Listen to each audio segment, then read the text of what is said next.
နီးရမယ့်အကြောင်းတရားတွေပါလာတော့လေနီးတတ်တာပါပဲဝေးရမယ့်အကြောင်းတရားတွေဖန်လာတော့လေအကြောင်းပြချက်ကုန်လို့ဝေးသွားကြတာပါပဲအလိုထင်ပါတယ်ဗျာ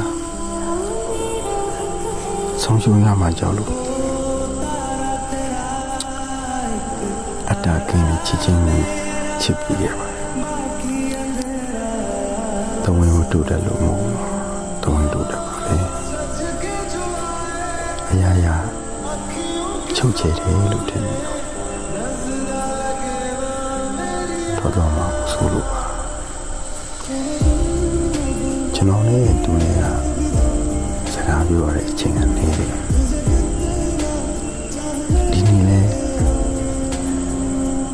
စကားပြောပြကြပါလေဘာရောမဟုတ်ဘူးဒီနေ့လည်းစိတ်ဆိုးသွားပါလေ